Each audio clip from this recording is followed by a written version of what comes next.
l'espai. L'última frontera. Aquests són els viatges de la nau estel·lar Enterprise, en missió permanent d'explorar mons nous i desconeguts, cercant noves formes de vida i noves civilitzacions, penetrant allà on no ha estat mai ningú. Star Trek!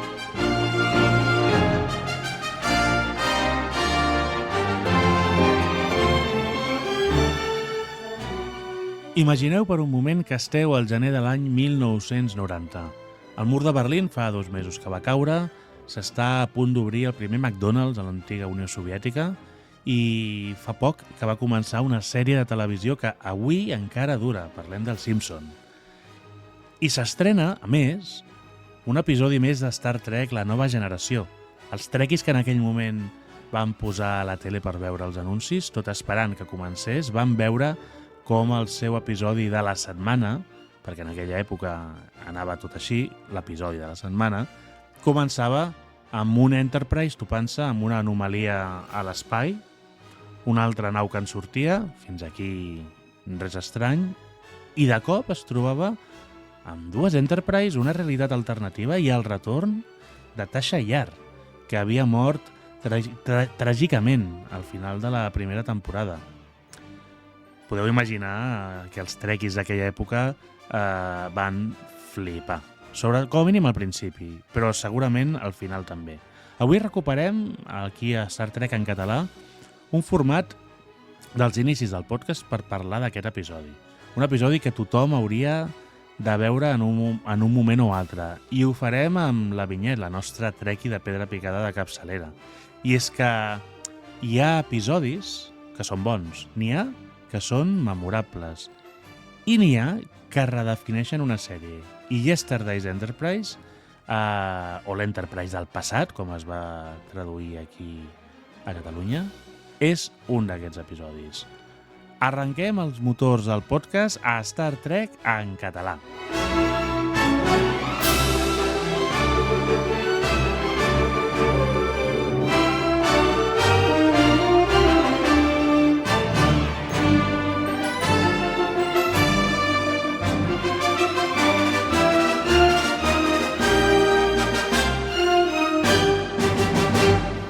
Abans de començar, i pels més impacients, no voldria deixar de comentar el concurs que vam encetar el mes passat amb motiu de Sant Jordi i que va sorgir una mica així espontàniament gràcies al Sergi Toboso i a l'editorial Dracul, que ens regalava un còmic per tots aquells que encertéssiu,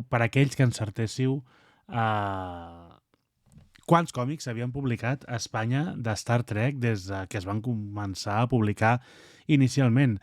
Acceptàvem respostes fins al 30 d'abril, com recordareu, i veu respondre bastants. El que passa és que fins on jo tinc entès ningú va encertar. Llavors, un tracte és un tracte i el que vam fer és fer sorteig entre tots els participants. Per tant, un de vosaltres us s'endurà aquest còmic, el contactarem ara durant la primera quinzena de maig per donar a conèixer que ha estat la persona guanyadora i podrà escollir el còmic que vulgui d'entre els que vam citar.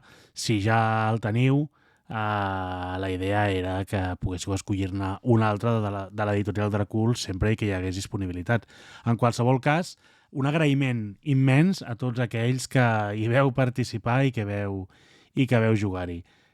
I això sí, abans d'arrencar també m'agradaria fer una crida a tots els trekkies, a tots els catatrekkers que ens esteu escoltant, i és que estem començant a preparar l'episodi especial de Star Trek en català que s'emetrà per l'Star Trek Day del setembre, que coincidirà exactament amb la celebració del 60è aniversari de Star Trek. Ja sabeu que la franquícia està de celebració durant tot aquest 2026. Nosaltres a Star Trek en català també hem posat el nostre petit gra de sorra a la celebració amb les entrevistes que vam fer en el seu dia amb Todd Stashwick, l'actor que interpreta el Capità Shaw de Star Trek Picard. carismàtic, i també amb Dave Blass, el dissenyador de producció de Star Trek Picard, que ens va explicar coses xulíssimes. Entrevistes que vam fer la primera amb l'Andreu de la Replay i la segona amb l'Ignasi Arbat del Ningú no és perfecte. Estem preparant el 60è aniversari, el programa del 60è aniversari, i per tant m'agradaria fer una crida a tots i totes les catatrekkers perquè ens envieu àudios. Envieu-nos un àudio explicant què és per vosaltres Star Trek, què us fa sentir, com us sentiu quan el veieu, quin és el vostre capítol preferit, el vostre personatge, amb què us quedeu, essencialment, què ha significat Star Trek per les vostres vides. Perquè estic convençut de que si esteu escoltant això és perquè Star Trek ha significat alguna cosa important per les vostres vides. Per tant, envieu-nos un àudio aproximadament d'1 minutet, si dura una mica més no passa res, envieu-nos un àudio i els posarem tots, d'acord? Doncs vinga, ara ja sí, anem amb el capítol d'avui. Senyor Worf, dispari.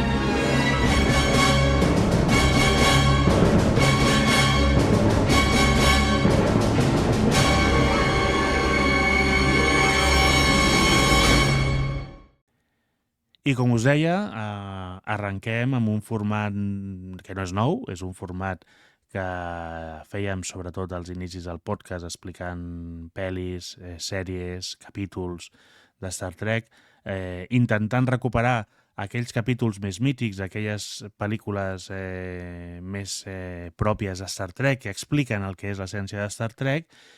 Doncs avui ho farem amb un capítol, com us deia, molt especial i que va redefinir molt la sèrie i com es feien capítols. Però abans de continuar,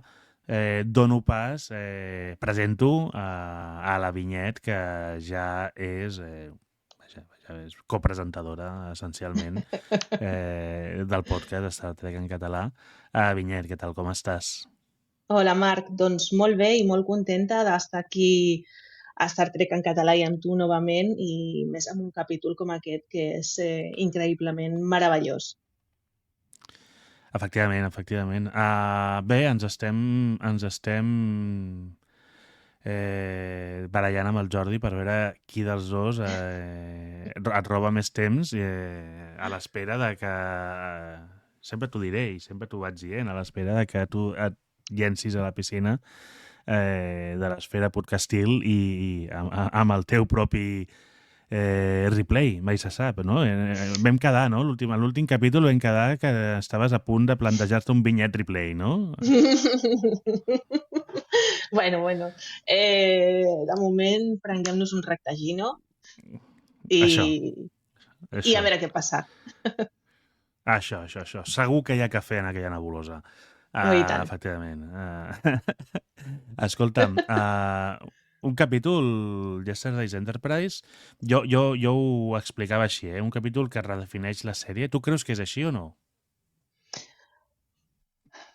Hi ha molts moments en què la sèrie es redefineix, d'acord? El que passa és que sí que és important perquè per mi, tanca un moment incòmode de la primera temporada, que és la desaparició del personatge de la Tasha Yar, que és una desaparició dintre de la sèrie. No parlo de la relació de l'actriu amb la seva feina, sinó del personatge. És una desaparició absurda, no té cap sentit, desaprofitada. I, en canvi, aquí jo penso que aquest capítol va de com fer que la Tasha Yar marxi per la porta gran. I ho aconsegueixen. I per mi és això el que realment significa aquest capítol. És tancar aquella primera etapa que van tancar molt malament. Sí, efectivament. És un capítol que recupera el seu personatge. La seva actriu, la Dennis Crosby, sempre diu que és el seu capítol preferit dels que va fer a la nova generació, i no és per menys perquè és un capítol essencialment escrit per ella. És la protagonista. Sí. És un capítol que, a més, té la presència de Whoopi Goldberg amb el seu personatge de Guinan, un personatge que havia entrat, no, a la sèrie feia relativament poc i que, per tant, doncs, també és un capítol que ajuda molt a definir el seu personatge, no? Perquè fins ara teníem una Guinan que podia ser, doncs no sé, és a dir, o la cambrera del bar, com deien alguns, o una mena de consellera encoberta, com deien d'altres, i aquí tenim un personatge que realment transcendeix tot això i que, a més, jo sí que recordo que és la primera vegada que li veig que li veig transcendir amb la seva relació amb el Capità Picard, que Sí, fins al moment potser no s'intuïa, no? Però no s'havia pogut veure, deixar clar que la seva relació amb el Capità Picard anava molt més enllà. sí, certament. Aviam, en aquest capítol la Guinan és com el fil d'Ariadna. És imprescindible. Ens marca el camí que hem de seguir, encara que sigui un fil, i serveix de guia moral, evidentment, però és que certament redefineix la relació que havien tingut ella i el Picard fins a aquest moment, sobretot amb una frase, no? I la diu cap al final del capítol, però bueno, la introdueixo aquí ja, encara que després, Sí, sí, quan sigui el moment, doncs arriba el moment en què li diu només li queda la confiança que em té per decidir-se. Per tant, aquí ja tenim clar que en Picard confiarà plenament sempre a partir d'aquest moment en el que li digui la Guinan. També estem en una realitat que no és la realitat habitual, estem en una realitat paral·lela, però és igual. Encara que no siguin dos universos paral·lels, sí que la relació d'aquests personatges ja queda marcada de per vida en tota la sèrie. totalment. A mi m'agrada molt perquè, ara ho has dit, és a dir, no són dos universos paral·lels, són universos alternatius que o existeixen o no existeixen segons el que va passant en el capítol, però el paper de la Guinan és un paper gairebé metanarratiu, no? És pràcticament és la d'un narrador omniscient que, de fet, som nosaltres, no? I que simplement ens està representant dintre del capítol, Sí, posant veu a allò que molts pensem quan estem veient tot el que passa, no? Sobretot al principi, quan diu això no està bé. Diu, sí, què vol dir que no està bé? No sé dir-li, però no està bé. exacte. Com nosaltres. Exacte. És el Exacte. que diríem. És el que diríem nosaltres si poguéssim parlar a la sèrie. Diríem, Picard, Efectivament. adona-te'n que alguna cosa està passant. Efectivament. Molt bé. Vinyet, deixa'm dir 4 dades del capítol. És l'episodi 15 de la temporada 3. Recordem que Gene Roddenberry estava sortint de la sèrie, diguem-ho així. Va estar les primeres dues temporades i a partir de la tercera ja estava sortint. El guió és un guió amb moltes mans, perquè realment el van escriure moltes persones, entre ells, per no tenir més referències, però entre ells Ira Steven Behr, que després va ser un dels showrunners de Deep Space Nine, Ronald D. Moore, que també va ser el creador de Deep Space Nine. Aquí o sigui, jo veig moltes referències ja amb el to del capítol. És un to diferent que després ja el veiem també, per exemple, a Deep Space Nine, però vaja, hi ha més guionistes. Hi ha un guionista que no està acreditat, que és Michael Piller, showrunner, també de la sèrie, que és el que acaba de donar... Sí, però no està acreditat per un tema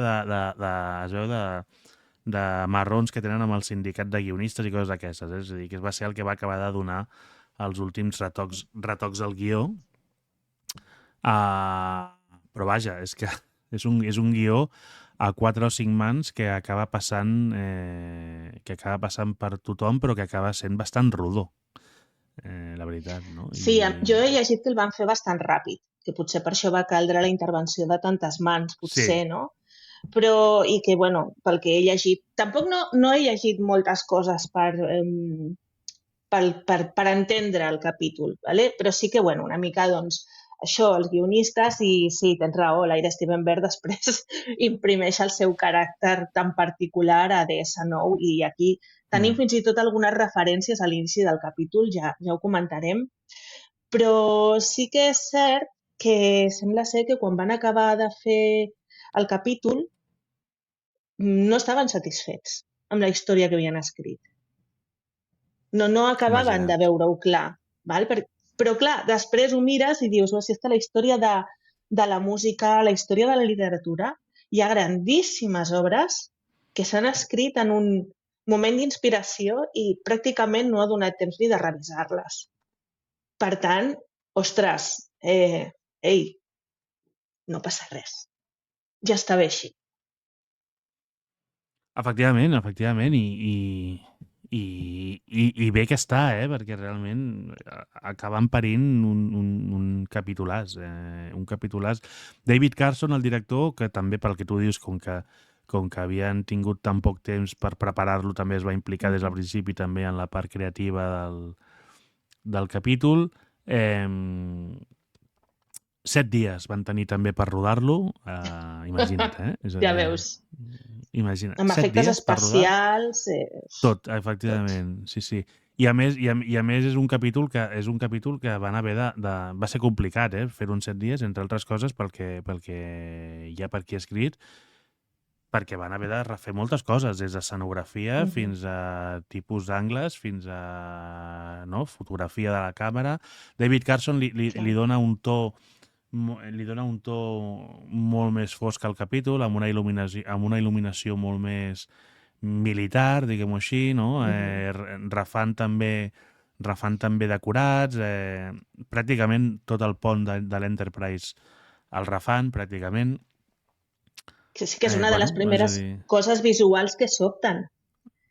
Que sobta molt. Que dius, aquí ha passat alguna cosa, la llum no és l'habitual. El decorat no és el de sempre. Utilitzen il·luminació molt puntual i forta, no? En comptes d'una il·luminació general més normal, no? Més estàndard, més il·luminat, no? I això es veu molt, per exemple, en la figura del capità Picard, no? És a dir, en la figura del capità Picard, que sempre té allò un superfocus a dalt il·luminant-li la calva. Li brilla, sí. Absolutament. Sí, no? Allò reflecteix tota la seva potència com a personatge i també en els com es diu, en els uniformes, que els uniformes també els canvien, també els refan mínimament per veure que estem en un univers alternatiu, no? Sí, porten aquest cinturó platejat com amb una mena, com 2 fletxes, no? A la tanca. Sí. Ho veus i dius, això no ho portaven abans, no? És el primer que penses. Però clar, quan veus que tot el conjunt de l'escenari ha canviat, que la il·luminació ha canviat i ja la il·luminació principal no la rep el Picard perquè no és el protagonista del capítol, en definitiva. Doncs, clar, te n'adones que els canvis són més profuns del que semblen en un principi. No només és l'aparició de la Tasha. Anàlisi, senyoreta. Els sensors indiquen fluctuacions gravimètriques, capità. Són molt estranyes. En quin sentit? Especifiqui. Res que hagi vist abans. Què és un túnel? Sí i no. És com un desplaçament en el temps, però no té un clar horitzó. Senyor, els subsistemes de navegació no ens en donen coordenades. Confirmat. El fenomen no té un centre definit o punt de sortida. Vol dir que és i alhora no és allà? Encara no tinc prou informació per poder fer un anàlisi, comandant. La dinàmica de les estructures... Capità, passa alguna cosa. Un canvi a la lectura dels sensors. Senyor Data, Examinant els sensors.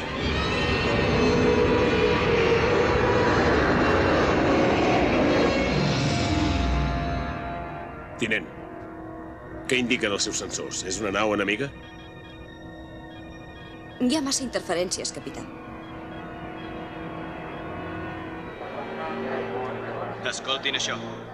Formació de flota donant ordres a la sala de defensa a les 1.500 hores. Escoltin, sisplau. Formació de flota donant ordres a la sala de defensa. Escoltin, sisplau. Formació de flota donant ordres a la sala de defensa. Això no està bé. Han canviat.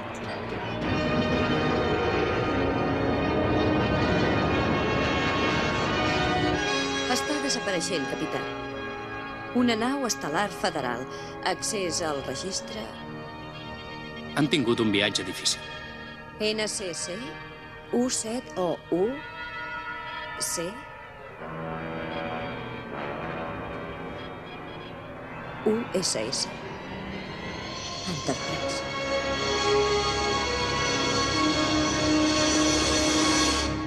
Faig 5 cèntims molt ràpid de l'argument de l'episodi i després ja entrarem al detall, però essencialment a la introducció ja ho explicaves, és a dir, al final estem parlant de que l'Enterprise, en un dels seus viatges rutinaris, l'Enterprise D, en un dels seus viatges rutinaris, es troba amb una anomalia a l'espai.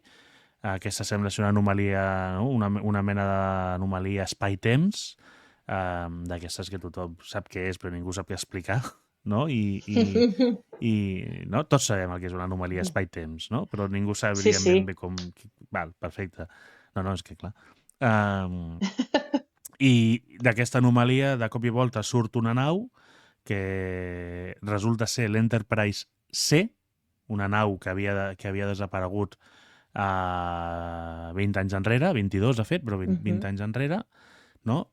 I quan tornem al pont de l'Enterprise D, a la nostra, ja tot està diferent, ha canviat tot. Tot ha canviat. És a dir, ja no estem amb la nostra nau familiar, estem amb una nau fosca, amb personatges diferents, els mateixos però caracteritzats diferents, amb diferents uniformes.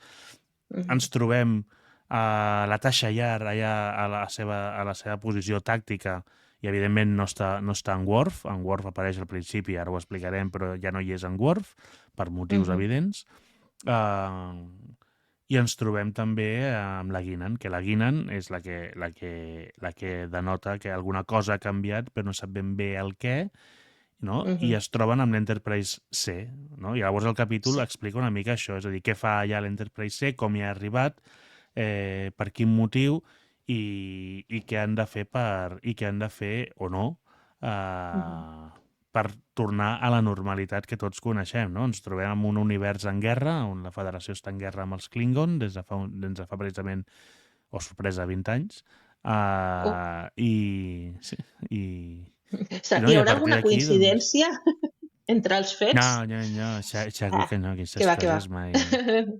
Mai. Llavors, els guionistes no... No, els guionistes no s'hi esforcen amb això, que va. Que va.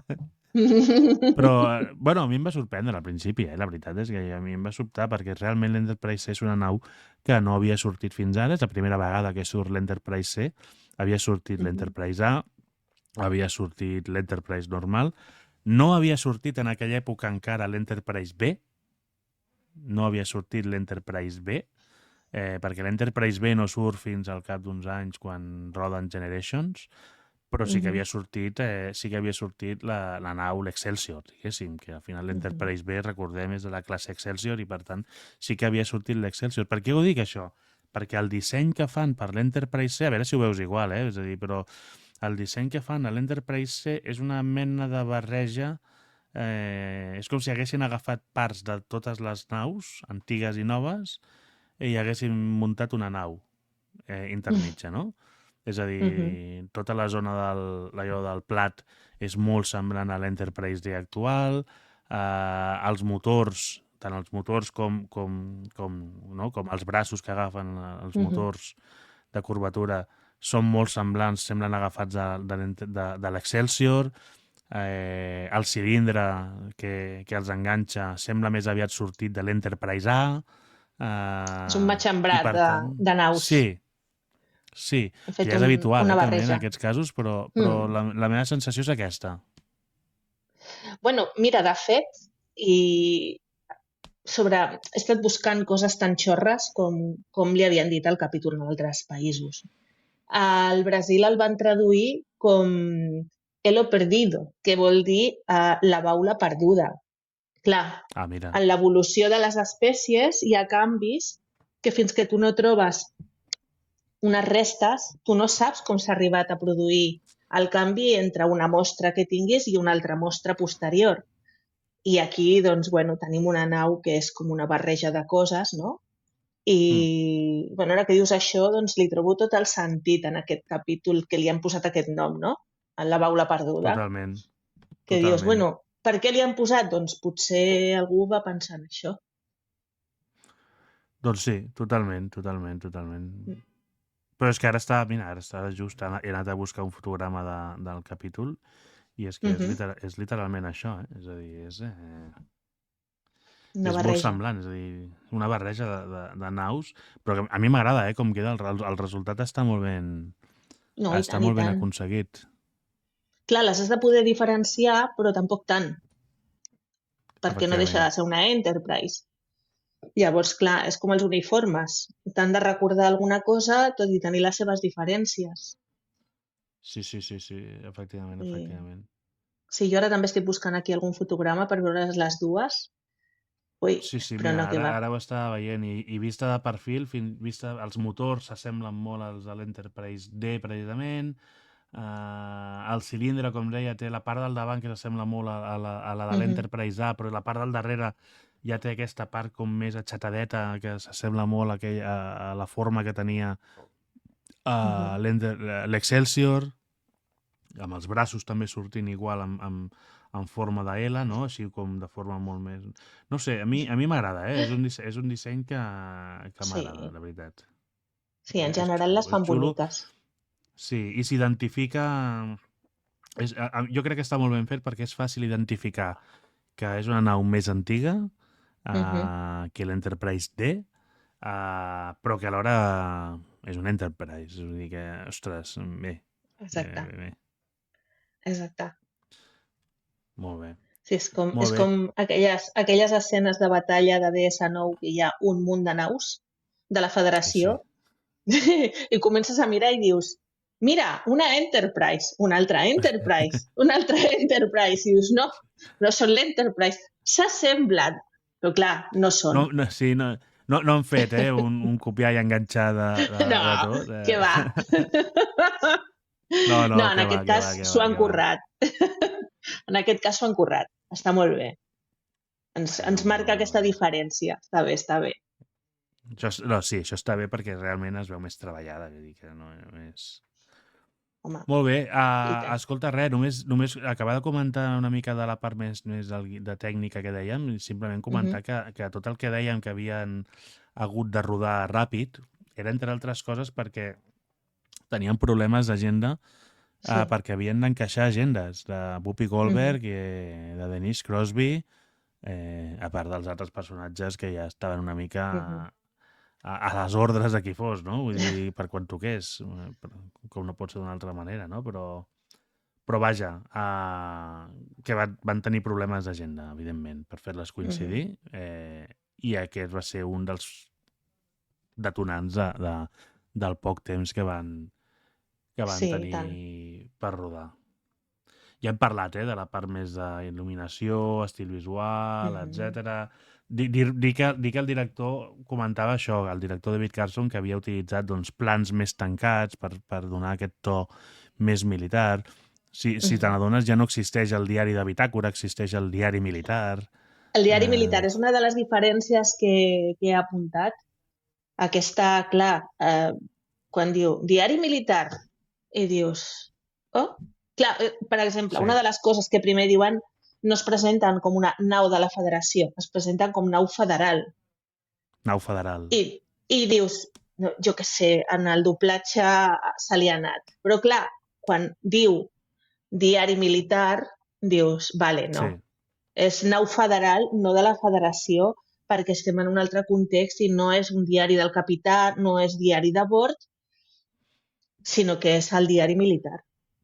Et Perquè sembla estan en recordar guerra. també que no hi ha data estel·lar com a tal, sinó n'hi ha data tàctica o alguna així també. Sí, Vull dir que, per tant, sí. tot està ple d'elements, no? El pont de l'Enterprise, com us dèiem, el pont de l'Enterprise el reconstrueixen tot, ja no té aquella mena de rampes que baixen pels laterals, sinó que té unes escales que tenen al centre i al centre del pont i de forma elevada una mena de tron que és el seient del capità. Sí. Efectivament, no? I per tant allà tens la màxima autoritat militar de la nau, tots van armats, encara que no... Bueno, és a dir, això és una cosa que és molt característica de Star Trek, que ningú va armat normalment. No, Ells només van en s'armen... la nau amb uniforme... Clar, només s'armen quan surten o quan hi ha una agressió que entra. I fins i tot així, moltes vegades dius però no porteu el phaser a la mà ja carregat i preparat? No, perquè ja el faran servir si cal. Però sí, clar, aquí sí, és que estan en guerra. Llavors han d'estar preparats sempre.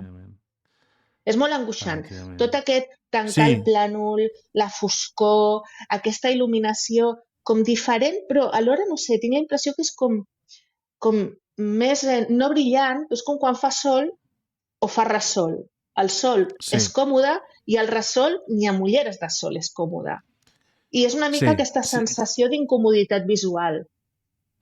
Sí, perquè tota la il·luminació... Perquè ja et dic, fan una il·luminació més puntual, allò amb spots, que en diuen, no? Amb focus molt més tancats, però que alhora sobreexposen una mica més la imatge, no? I llavors això et dona aquesta sensació de que tu no veus ben definit el personatge, et dona aquesta raresa, no? Sí, és una incomoditat. A més també això està rodat per televisió, vull dir que també els contrastos entre les parts de llum i les parts de foscor en aquella època també eren més complicades. Llavors, quan feies aquest tipus d'il·luminació, doncs, bueno, és a dir, també hi havia estava menys definit, per entendre'ns. Es veia menys definició entre una part i l'altra. Molt bé. Escolta, dos personatges més que m'he deixat per comentar. Està el personatge de la Rachel Garrett. Rachel Garrett és la capitana de l'Enterprise C, interpretada per l'actriu Tricia O'Neill. I després està el tinent Richard Castillo, que interpretat per també el que després ha passat a ser un actor, diguéssim, recurrent a tot arreu. Vull dir, l'hem vist, Christopher McDonald. Els dos es veu que eren molt trequis també i estaven encantadíssims de poder participar. A mi m'agrada molt el concepte de Rachel Garrett perquè és un concepte d'una capitana liderant un Enterprise, que això ja sé que no és la primera vegada que es veu una capitana d'una nau estel·lar a Star Trek. Això ho comentàvem amb el Miguel Ángel Parra, que bueno, és a dir, a Star Trek 4, la de les balenes, per exemple, una de les naus que queda inhabilitada al principi ja està liderada per una capitana. La Saratoga, em sembla que era la nau que queda... Però no una Enterprise. Clar, però que és no un símbol. I molt menys amb un cert protagonisme, com és el cas de la Rachel Garrett, no? Amb el futur a les seves mans. Té el futur a les seves mans. Ella, al final, és la que decidirà, la que prendrà la decisió més important de totes, no és el Picard, és ella. Perquè si ella pren una decisió diferent de la que finalment pren, el resultat no té res a veure. Això quedaria en un capítol de ui, ho hem somiat per poder tornar a la línia principal, però bé, és una bona capitana, com totes. Sí, menys la Michael. Jo crec que...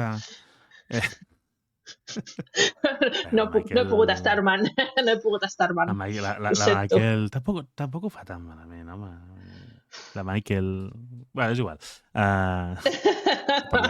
No parlem de la Michael, no cal. No entrem. No, escolta, a mi el que m'agrada és que aconsegueixen... És un personatge, Rachel Garrett, la capitana Garrett, que li donen... Si comptes els minuts que està en pantalla, podríem parlar d'uns 20 minutets, només, perquè no està ni de bon tros tot el capítol, perquè al principi del capítol no hi és, i gairebé quan porten 3/4 de capítol, ara ho parlarem, també se la carreguen. Però aquells 20 minutets són importantíssims, amb una presència brutal, i ostres, el que tu dius, pren les decisions, li fan prendre les decisions que ha de prendre i passar la història. Passar la història de forma literal dins de la federació, però és que passa la història també a nivell metafísic des del punt de vista de la saga, perquè, ostres, acaba sent un referent també en molts aspectes. Això Star Trek ho té. O sigui, hi ha personatges que apareixen en un capítol o en 2 o 3 i ja marquen per sempre.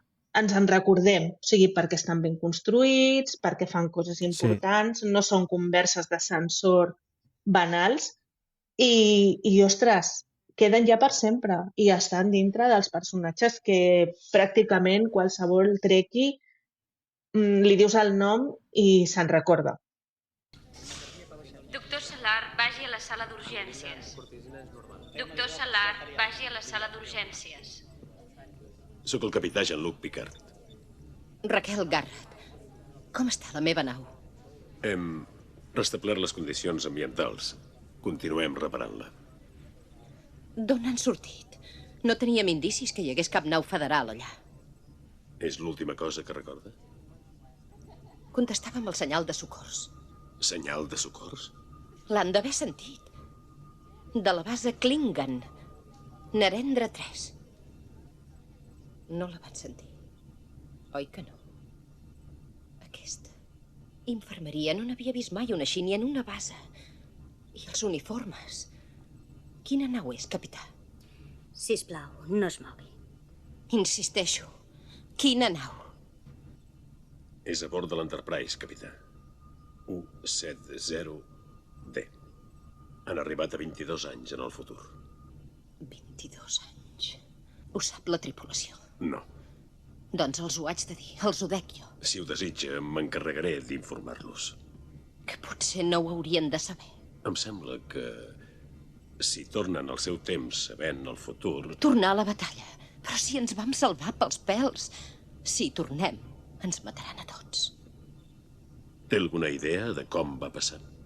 Hi va haver una descàrrega increïble de torpedes de fotons. Una immensa lluminositat i ara aquí. És que és possible que aquest intercanvi de trets fes de catalitzador per formar una escletxa en el temps. La història no té cap registre de la batalla amb els romulans. Nosaltres estàvem responent un senyal de socors de la base Klingon, Narendra 3. Els romulans l'estaven atacant i ens hi vam unir. Però hi havia 4 naus de guerra. La base Narendra 3 va ser destruïda. És una pena que no haguessin tingut èxit. Una nau federal rescatant una base Klingon podia haver impedit 20 anys de guerra.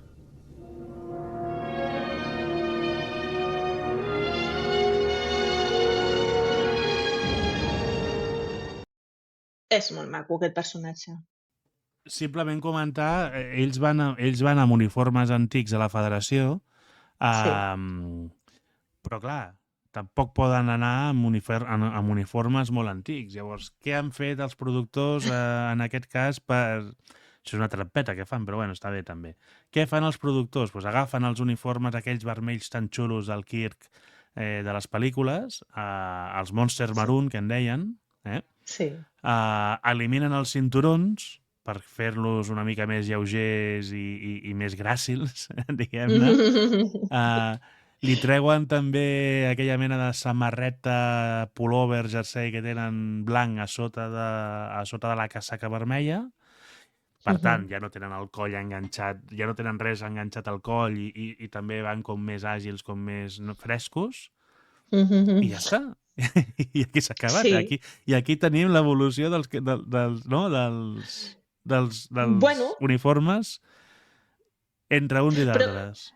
Clar, i ara t'estan amb aquest tipus d'uniforme, amb aquests canvis que li fan, el modernitzen i el fan diferent del de la sèrie antiga, de la sèrie original, però sí que et porta a un lloc que tu saps que és el passat, només veient-los. Sí. Vale? O sigui, els veus amb aquella pinça que porten aquí per enganxar-se a la solapa de la jaqueta. A mi m'encanta. A mi allò m'encanta. Clar, és molt autèntica, però tu veus allò i saps que és antic. Sí. Igual com tu veus a la tripulació de l'Enterprise D i els veus amb aquest cinturó platejat i tot i que no hi ha gaire més diferència, saps que no són els de la nostra D. Efectivament. En el cas dels uniformes de l'Enterprise D, el que tu dius, els hi han afegit aquest cinturó. Els oficials, els que no són oficials, a més, porten una mena de cinturó amb una bandolera, amb una altra tira platejada que va creuada pel pit, i a més els hi han tancat el coll. No sé si t'has fixat que també porten un coll molt més restrictiu i disciplinat. En comptes de ser abans era un coll més obert, és un coll totalment tancat, aixecat igual, però tancat, i això també et dona un punt més opressiu que jo entenc és el que buscaven en aquest futur alternatiu. Clar. Aquesta gent han viscut sempre en guerra. Efectivament. Molt bé, doncs escolta'm, et sembla que passem ja a fer un repàs de l'episodi? Som-hi. No cal que fem escena per escena, però sí que ens agradava la idea... No, perquè si no ens hi estarem. Però sí que ens agradava la idea. A més, el format aquest d'escena per escena tenen el copyright els de la replay i ja van fer l'episodi ells, per tant, tampoc cal... És veritat. Però escolta, sí que està... Sí, però tampoc cal... Bueno, hem d'anar molt enrere, perquè entre viatges del Jesús... Sí, ja fa uns quants anys. I coses vàries, ja fa molts anys que el van fer, tampoc passa res, que una vegada cada 5 anys algú revisi alguns episodis d'aquests. Sí, i tant. És assumible. I així també donarem més armes a tots els companys d'allà del Telegram que volen que et posis a liderar tu algun replay d'algun tipus perquè vegin que tens eines per fer-ho. Tinc eines, bueno. Aviam, haurem de passar per l'Heroi Merlin a comprar-la alguna que falta. Pues vinga. Escolta, va, vinga. Anem a fer un repàs de l'episodi, del capítol 15 de la tercera temporada, Yesterday's Enterprise. Vinga, arrenquem. Molt bé. Doncs aviam, tot i que la qüestió no és anar exhaustivament escena per escena, la primera escena sí que em sembla molt interessant, i més veient que un dels guionistes és l'Ira Stevenberg, que després desenvolupa DS9 perquè aquí aquest capítol és l'Enterprise del passat i aquesta escena és el Worf del futur. D'acord? Per tant, jo que adoro Worf, no sé si es nota, doncs he vist moltes coses que dic, ostres, per què no m'havia fixat jo en això abans? Hem intuït, sí. Exacte. Vale, doncs al primer capítol comencem que estan la Guinness servint un got amb una beguda al Worf i el Worf li diu, què és, no? I li diu, tasta, ho tasta i li diu, és suc de pruna. És una beguda de la Terra i bé, li diu sempre estàs sol i ell és que jo només podria relacionar-me amb una dona Klingon, ell així, no? A mi m'agrada molt la frase a mi m'agrada molt la frase del Worf aquí, diu, això és una beguda de guerrers. El suc de pruna, sí, de guerrers. Una beguda de guerrers. Sí, bueno, sí, perquè si vas estrenyit potser és una guerra, però vaja, és el que passa. És que és molt fort, li donen suc de prunes, o sigui, li estan dient, fas cara d'estrenyit, has d'anar una mica al bany. Que sí, ja li passa al Worf, això. Llavors li dona aquesta beguda i comencen a parlar de dones. No? I li diu, home, doncs, escolta, en aquesta nau hi hauria algunes dones que et trobarien dòcil, però aquí... Escolteu, ja fa molts anys, però a DS9 ell té una relació amb una dona que no és Klingon. Vamos, és molt Klingon espiritualment per coses de les seves vides anteriors, però no és Klingon. Per tant, aquí ja estàvem fent una profecia del que passaria doncs, un lustre més tard, no? És un detall, però està molt bé. I llavors la part important aquí és quan doncs, veuen alguna cosa a través de la finestra i la Guinan diu no. Fa un no de no, això no pot estar passant, això no és. I quan es giren ja tot ha canviat. Important, en aquesta escena amb el Worf, diguem, per dir-li d'alguna manera la nostra línia temporal, la Guinan va de color porpra, un color així vermell, morat, d'acord? Quan la tornem a veure va de blau. És un detall. Ah, mira. Però bé. Curiós. El color blau, clar, curiós. El color blau, a més, sempre l'associem a la branca científica de la tripulació i ella, en el seu desenvolupament en el capítol, és la que dona la informació, que en aquest cas no és científica, és purament sensacions i intuïcions, però és la que treu l'entrellat del que està passant, no? Per tant, bueno, no sé, són detallets, però que m'han cridat molt l'atenció. I llavors ja entrem a sac amb el capítol, no? I tenim l'explicació del Data del què és el que està passant. Diu que és un desplaçament en el temps, però que no té un horitzó o punt definit o de sortida. Per tant, una anomalia temporal. Ja sabem que els viatges en el temps a Star Trek són la nostra tipologia de temes preferida, no? Totalment, totalment. Clar, aquí, és a dir, ara, si ho mirem ara des del punt de vista actual, jo crec que és molt fàcil entendre el que ha passat, no? És a dir, en Data et diu que hi ha una anomalia en el temps, veus que ha canviat de tot i que ràpidament, jo crec que ràpidament entenem que ens hem situat en un univers alternatiu. En l'any 1990, en el moment en què això surt, potser era més complex, no complex, però menys habitual, perquè després sí que és veritat que han vingut més episodis, pel·lícules, com First Contact, on això ja ha passat també. S'ha repetit, les pròpies pel·lis d'Abrams, no? Bàsicament estan basades en això. I de fet, ells ho diuen, els guionistes de les pel·lícules ho diuen, escolta'm, tot el concepte de les pel·lis de J.J. Abrams, de la línia Kelvin, es va basar en aquest moment, en aquest episodi. Per tant, ara estem més habituats a que hi ha no sé, uns mamarratxos en el temps i ràpidament tot canvia i diu, ui, ja sé què ha passat. Però clar, en aquell moment potser no era tan habitual. No, clar, no era tan habitual. El que sí que després, posteriorment, això de que una nau es trobi en si mateixa en altres moments de les diferents sèries, ho hem tornat a veure perquè ho hem vist a Voyager, ho hem vist a Enterprise, amb un capítol meravellós, i ho hem vist també a DS9. El fet de trobar una tripulació... també hi ha un capítol on es troben amb la Yamato en un lloc estrany, tal, vull dir que sí, sí. Exacte. Per tant, aviam, ho van fer, va sortir bé i li van agafar el gust, per dir d'alguna manera, no? Van veure que era un recurs el de trobar-se dues línies temporals en un mateix lloc, doncs podia estar bé, era interessant i ho és, de fet, sí. Doncs... Avancem, si vols, sí. Ah, vale, estàs, d'acord. És que dic, ostres, no sé, ja ho tallaràs. No, sí. O no. És que tenim problemes amb la línia. Aquestes coses ja no les tallem perquè que tothom sàpiga que avui tenim problemes amb les connexions perquè és un dia complicat. Sí.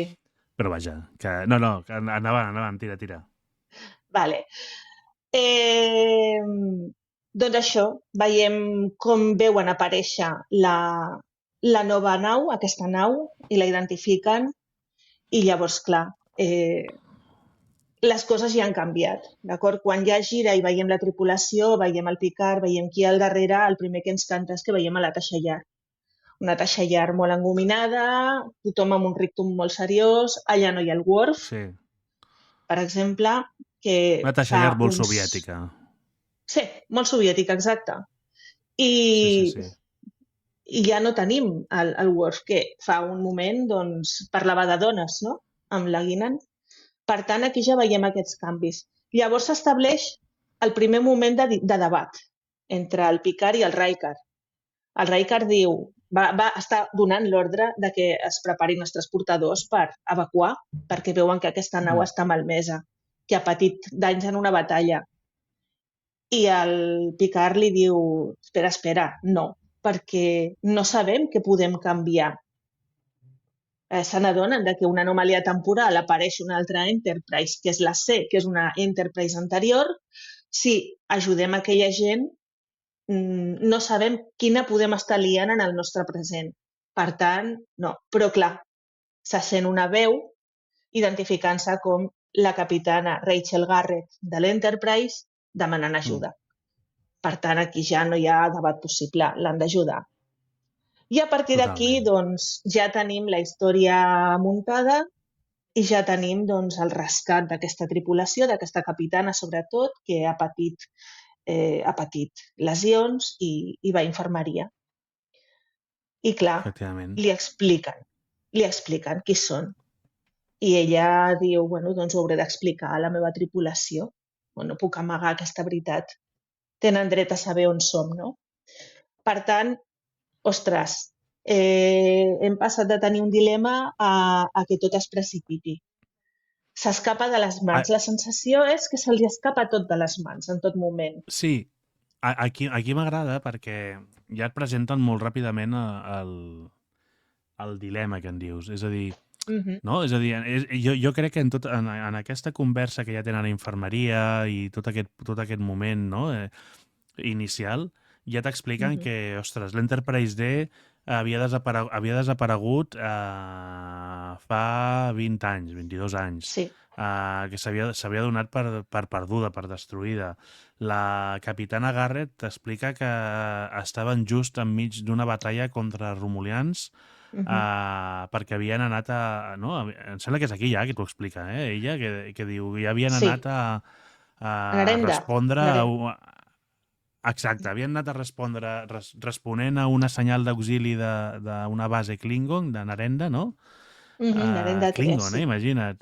Havien ja anat a respondre a aquesta senyal, estaven ajudant els Klingon perquè estaven sent atacats pels romulians i s'estaven enfrontant als romulians amb un intercanvi de torpedes, etc. No?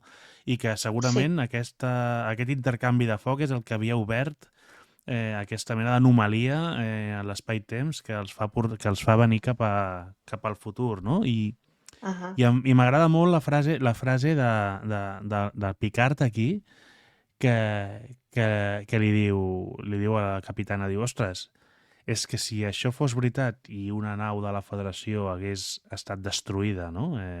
En aquestes circumstàncies, defensant una base Klingon, és que ens haguéssim estalviat 20 anys de guerra i no sé quants morts. Exacte. Clar, a veure, fins al final del capítol, que hi ha una conversa entre la Tasha Yar i un altre personatge molt important, que només hem esmentat un moment, que és el Tinent Castillo, doncs fins a aquell moment, ja gairebé al final del capítol, no sabem realment quina és la situació en la que està vivint la realitat de l'Enterprise D, i és que porten més de 20 anys en guerra, la flota està delmada, han perdut més de la meitat de la flota i la Federació com a tal no existeix. Existeix una altra cosa, perquè han patit moltíssim. De fet, una de les coses que també sobten és que aquí no hi ha la Troi. Per tant, és possible que amb els betazoids no tinguin cap tipus de relació, cosa que també veiem a la nova sèrie, a Starfleet Academy. Com comencen no tenint relació amb ells, no? Perquè han quedat fora d'aquest sistema organitzatiu per la crema, no?, que va passar a Discovery. Mare meva, Discovery una altra vegada. Sí, no, però Discovery, mira, Discovery té una referència molt interessant al final de la primera temporada, quan estan precisament amb la guerra amb els Klingon, que és quan t'expliquen que els Klingon van guanyant la guerra, que la Federació ha perdut moltíssimes naus, que han hagut de recular la frontera. Tot això que t'expliquen a Discovery, que a Discovery també t'ho explicaven molt bé, és justament el que està passant en aquest capítol. Clar. És justament això. Ara estem veient això que s'explica a l'altra sèrie. Per tant, bueno, sí, aquí els guionistes han fet molt bona feina per agafar aquestes referències. Clar, el que passa és que jo crec que Discovery feien referència a la guerra dels Klingon, a l'original, i aquí t'estan explicant una guerra diferent, una segona guerra, diguéssim, no? Perquè una guerra que no arriba a passar. Clar, perquè just quan l'Enterprise C és destruïda, és a dir, va auxiliar aquests Klingon, no? Contra els Romulians, ho expliquen després, que s'estava negociant el tractat de pau, de Kitomer, tot això que ja vam veure com començava a Star Trek 6, en aquell país desconegut, els tractats de pau amb els Klingon, tot això li donen continuïtat i és quan, és això, és a dir, aquí ho veiem. Sí, ens han obert una finestra en el temps per ampliar. Clar, sobretot per veure què passaria si no ho fessin, no? Si no haguessin passat les coses com passen. Que al final, a tots al llarg de la vida hi ha coses que diem, ostres, si jo no hagués fet no sé quina cosa en aquell moment, com estaria jo ara? Doncs aquí tenim l'oportunitat de veure-ho, no? Si la Federació no hagués donat el seu suport i la seva ajuda i el seu auxili a un clam de defensa Klingon en un moment complicat, doncs les repercussions per la Federació haurien sigut nefastes. Per tant, de vegades, un ha de seguir el seu instint, com la Guinan, i no només la seva raó, com el Picard. Per tant, veus? Ostres, tu, ho va lligant tot. Doncs tornem a la infermeria. Tenim allà a la capitana i el capità explicant-se la realitat que viuen cadascun i com el capità li diu que potser una nau ens hauria salvat de 20 anys de guerra. Clar. Sí, efectivament. Ella ho pot entendre, però clar, la seva realitat és jo aquella guerra no l'he viscuda i el que hem fet és salvar-nos. Jo tinc 125 supervivents d'aquella batalla que hem arribat en aquests 20 anys en el futur i jo he de protegir-los. Però clar, també com a capitana forma part d'un cos molt més gran que no només la seva tripulació i que està per sobre de la tripulació d'una nau, no? Sempre el bé de la majoria per damunt del de la minoria o d'un sol. I en aquest cas és una nau sola. Per tant, és Star Trek pur i és com a partir d'ara articularem doncs què fer. Jo penso que en aquest moment ho té més clar el Garrett que el Picard, però bueno. Bueno, clar, al final ja venen d'una batalla, s'han salvat pels pèls, mitja tripulació morta, la nau destrossada, ells han sobreviscut 2 o 3 oficials a pont, és a dir, clar, ella té molt clar moltes coses, aquí, però clar, després les coses veus que van canviant també. Clar, i un dels personatges del que simplement hem fet esment, no? Que és aquest el tinent Castillo, el Richard Castillo, doncs, es troba amb la Tasha Yar, comença aquí una relació de respecte i atracció absoluta, que dius... La veritat és que és una constant a totes les sèries de la saga de Star Trek. Aquesta gent són molt intensos. S'enamoren en 30 segons, viuen un romance super, mare meva, increïble, en 30 minuts i s'acomiaden i com si no hagués passat res. Sí, i al capítol següent ningú se'n recorda. Exacte. O només fan aquella referència, no? El que passa és que aquí hi ha un enamorament molt intel·lectual, deixem-ho dir així també, perquè la meva sensació és que el tinent Castillo queda molt impressionat de les capacitats tàctiques de la Tasha Yar, no? I de tot el que n'aprèn, i això el posa molt calent, aquest home. És a dir, perquè no és... Clar. Perquè és un senyor. És un senyor. Exacte. A més, la conversa que ells tenen en tot moment no diuen res personal, l'única cosa personal és que li diu, que tothom li diu Castillo i ella li diu, doncs vinga, Castillo, i diu no, prefereixo que em digui Richard, no? com la seva mare. És l'única cosa personal que es diuen. I el petó, es fan un petó en un moment donat. I ja està. No hi ha res més personal. Però el vincle que s'ha generat entre ells dos és tan fort, tan sòlid, que... Sí, ells dos comencen treballant junts i acaben tenint aquest vincle. De fet, els posen a treballar junts per reparar l'Enterprise C, perquè en estat de guerra com es troba la Federació, tenir una nau malmesa que no pot defensar-se allà al mig és una rèmora. Llavors, una de les coses que... Per això precisament és la Tasha Yar, a part d'en Jordi, no? D'en Jordi LaForge, que també està a màquines i ajudant amb els sistemes, etc per allà, que també apareix per allà, però sobretot el que hi posa molt de focus és en la Tasha Yar i el tinent Castillo conjuntament intentant recuperar els sistemes defensius i d'armament de l'Enterprise. Sí, ella li explica... Digues, perdona. No, t'anava a dir... No, que t'anava a dir que abans hi ha una conversa molt interessant amb la... Precisament, és a dir, amb la primera conversa que n'hi ha allà del Picard i la Guinan. Correcte, sí. Que surt just abans que això, no? I que és ja el primer moment de... Ja havíem vist allò que has dit abans, de la Guinan dient, ui, això no està bé. Doncs llavors aquí és quan ja va a veure el Picard, no? I li diu, escolti, capità, això no està bé. I el capità, no?, que li va dient, què és el que no està bé? Jo escolti, no, el pont no és el que és. Escolti, el pont és el que ha estat sempre. Clar. No, vostè no és el que és. Jo, escolti, la meva calva ha estat sempre igual de calva. Vull dir, què m'està explicant? Clar, però ella el que nota és com una confusió. Ella nota un malestar físic. De fet, ella li diu que tot és confús, que les coses no són com han de ser i que ella no se sent bé. Clar, que tot sigui confús, doncs jo què sé, senyora, igual vostè està confosa, però ella no se sent bé. Alguna cosa està desalineada en ella. Llavors ella és conscient de que, per exemple, diu, és que falten les famílies. Nosaltres no som una nau de guerra. Aquí falten les famílies. I el Picard es queda com, família, senyora? Sí, doncs sí, les famílies, que són una cosa molt característica de l'Enterprise, no? A la Voyager no hi ha famílies, per exemple. Exacte. Aquí sí, perquè la seva missió és diferent.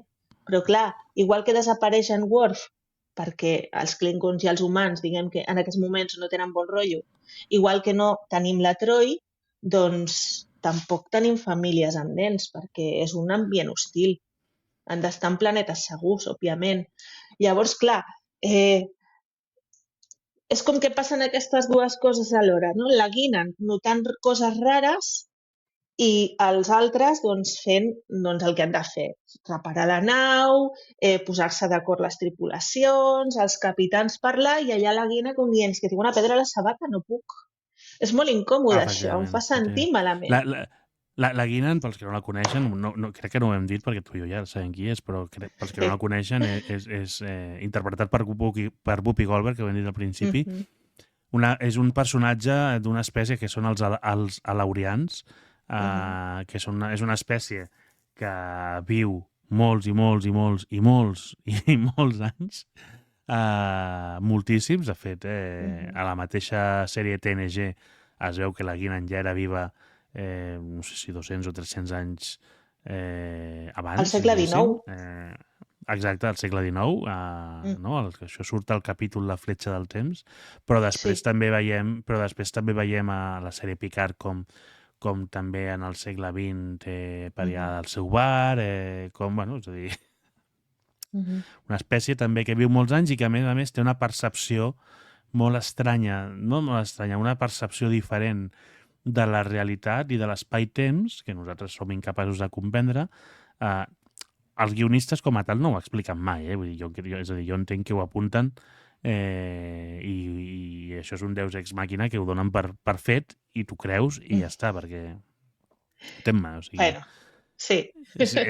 I és una espècie que està enfrontada, literalment, frontalment enfrontada amb els Q, amb el continu Q. Així de potent és aquesta espècie. Sí, imagina't. Sí. No, i no només això, és una espècie que també ha patit un genocidi. En queden pocs. Efectivament. I estan repartits. O sigui, que Exacte. realment no són com són perquè sí. O sigui, tenen aquestes característiques de que són molt longeus, són molt intuïtius, de vegades poden percebre coses que passen, ultrapassen fins i tot la intuïció, però és que també han patit molt i estan molt alerta. Per tant, ostres, és una espècie que tant de bo l'haguéssim pogut veure més, tot i que potser ens hauríem mort per sobredosi. Amb la Guinan ja està bé. La Guinan és meravellosa i ens explica moltes coses del seu món i d'altres mons amb els que entren en contacte i és fantàstica.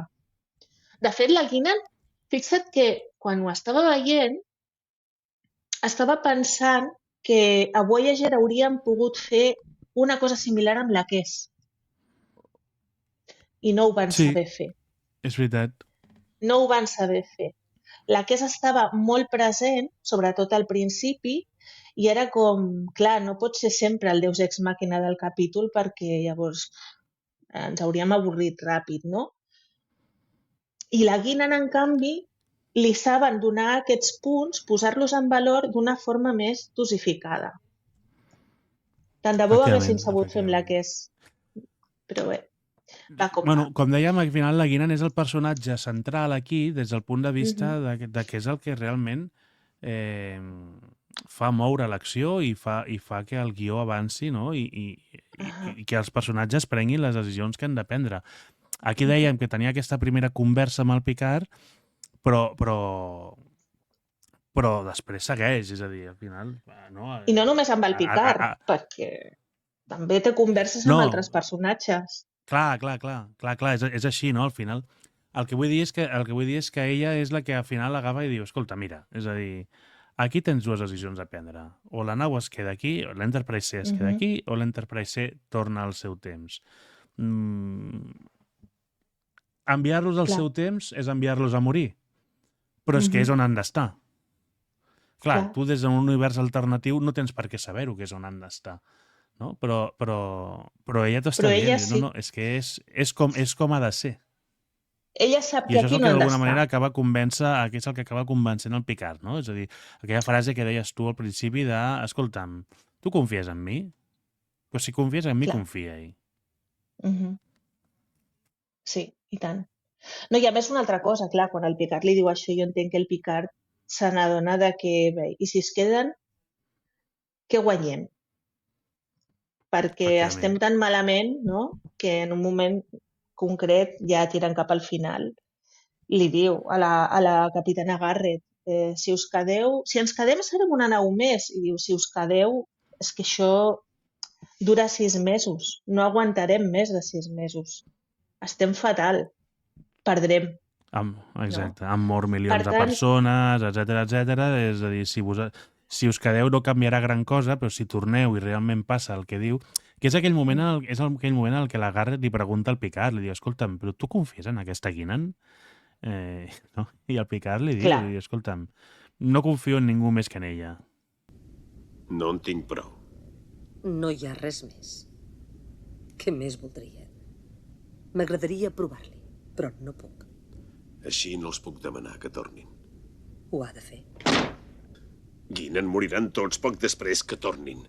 Com vol que els demani que se sacrifiquin basant-me en la seva intuïció? No ho sé, però sí que sé que això és un error.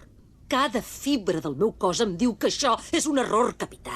No m'ho puc explicar, ni li puc explicar a vostè. Només sé que tinc tota la raó.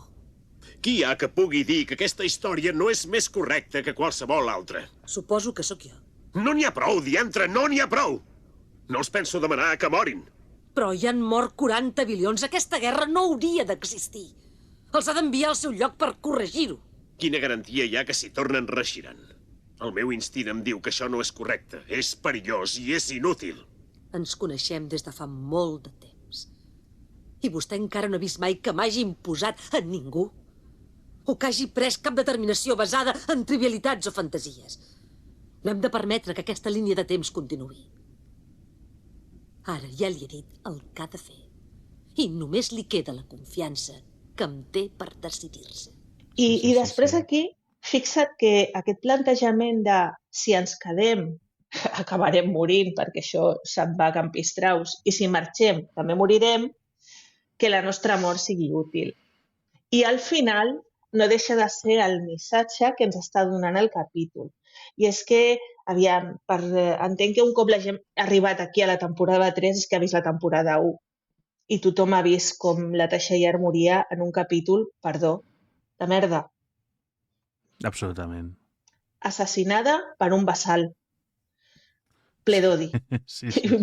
O sigui, al final és com si un vassal de quitrà et digués mora't, i ja està. Doncs així mora. És una mort que no aporta res a la sèrie, que no aporta res al personatge i que, al contrari, deixa amb una mala sensació perquè dius la trobem a faltar, però clar, és que tampoc no l'havíem pogut desenvolupar gaire, per tant, la trobem a faltar, però potser no tant com voldríem. I no sé, és una situació, la de la mort de la Teixeira a la primera temporada, que ens va deixar tots amb molt mal gust de boca. Sembla ser que a la producció també, als guionistes també, a la pròpia Denise Crosby també, i bé, aquí tenim aquestes dues morts útils, aquests dos sacrificis útils, no? Sí, al principi la Denise Crosby va ser la que va voler marxar, és a dir, perquè no tenia guions que la convencessin, etc. I després va ser ella la que va demanar buscar la manera de tornar d'alguna manera a la sèrie. Per tant, escolta'm, ben trobat aquí. Clar, sí, almenys ella ja no va tornar gaire perquè sí, posteriorment torna a un altre capítol, però amb un personatge diferent, no?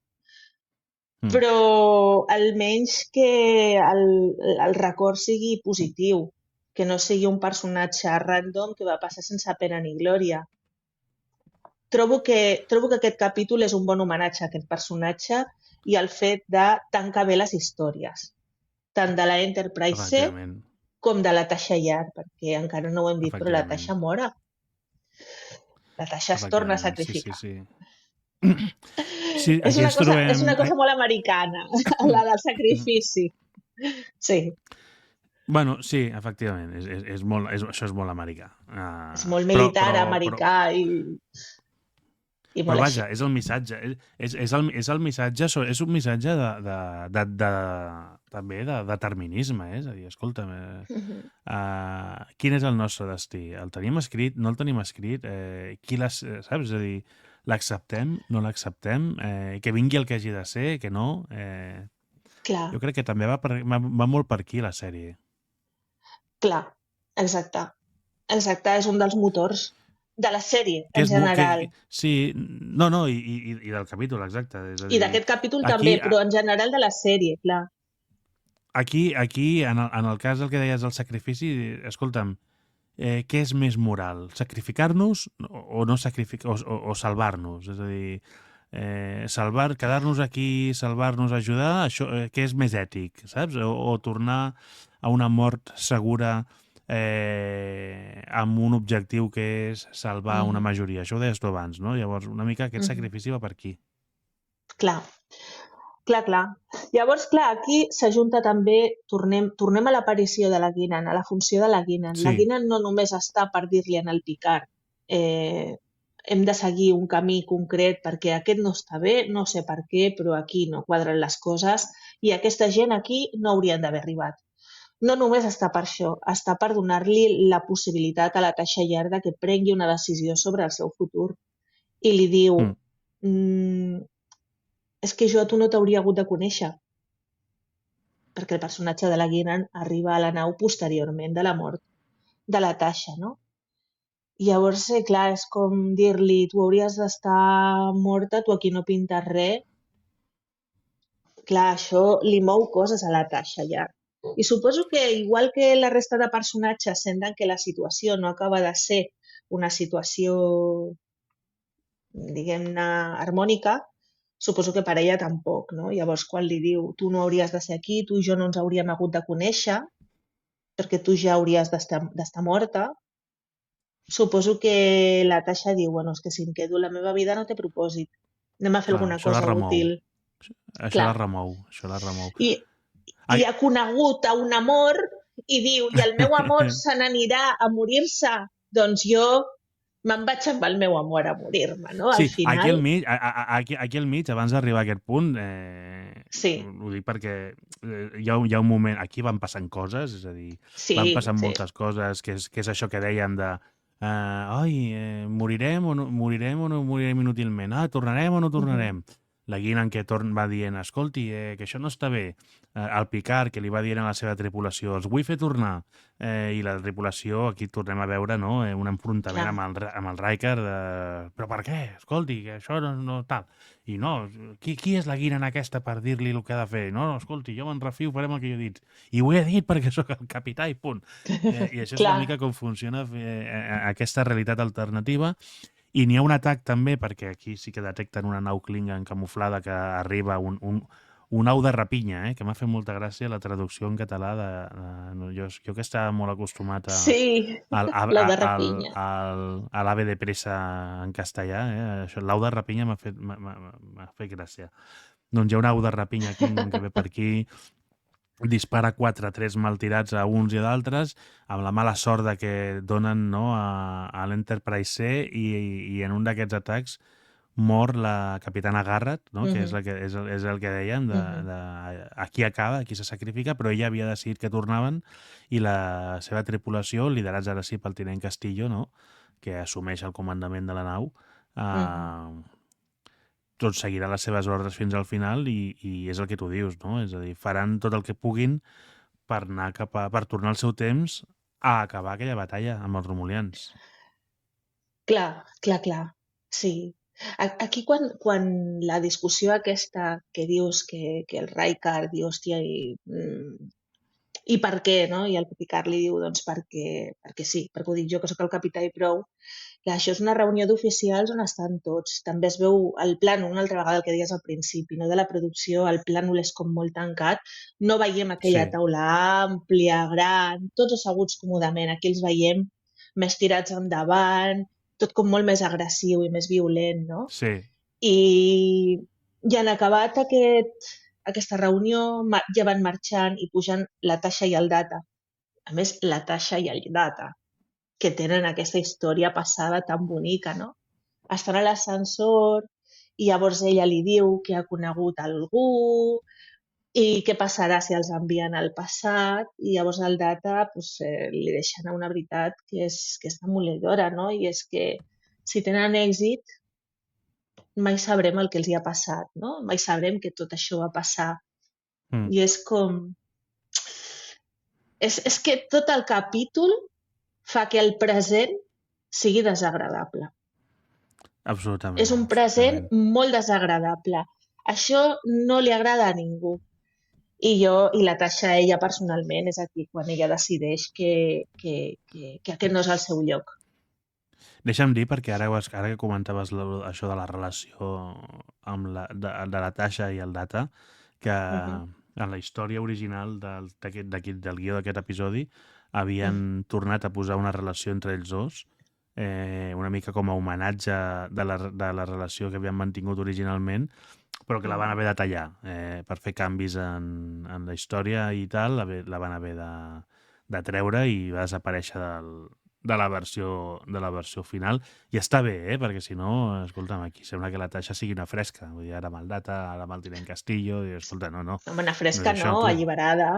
Una dona lliure i una dona alliberada. Absolutament, i que fa el que vol. I em sembla estupendo. Però vaja... A més, ens podem treure del barret que a la seva cultura les dones són poliàndriques i ja està.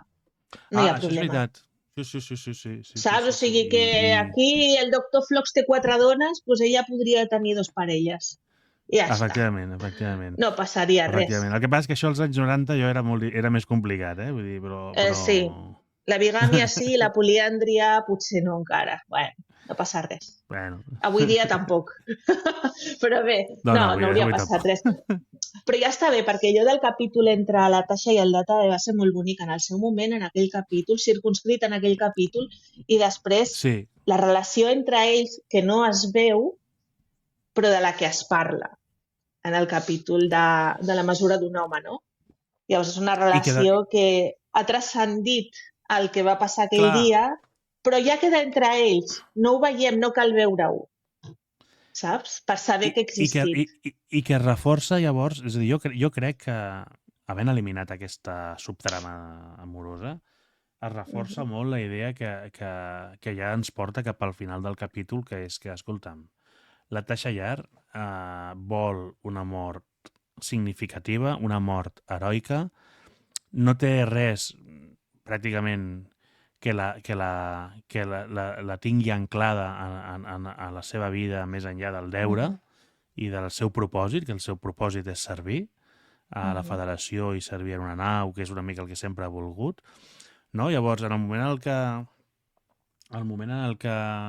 el que la Guinan li diu que la seva mort va ser inútil i el moment en el que veu que, ostres, té l'oportunitat de fer alguna cosa més, no? Doncs tenint en compte que l'Enterprise C torna a morir i, per tant, això no afectarà la línia del temps, presumptament, i que el seu amor, el seu nou amor, el tinent Castillo, està anant a morir, doncs, escolta'm, ella pren la decisió, no?, que és el que li va dir al Picard, i, escolta'm, què millor que em transfereixis a l'Enterprise C perquè jo pugui ajudar-los a aguantar 5 minuts més, ni que sigui, i potser aquests 5 minuts marquen la diferència per aconseguir que el que ha de fer l'Enterprise C, que és salvar la història d'alguna manera, no?, es dugui a terme. Sí, de fet, mira, he copiat la frase, la tinc aquí escrita, quan, clar, ella no pot decidir me'n vaig a l'altra nau i adeu. Ella ha de demanar permís al Picard, que és el seu capità, no? I el capità li ha de dir que sí, si no, malament, et quedes aquí xata i ja està, no? I li diu,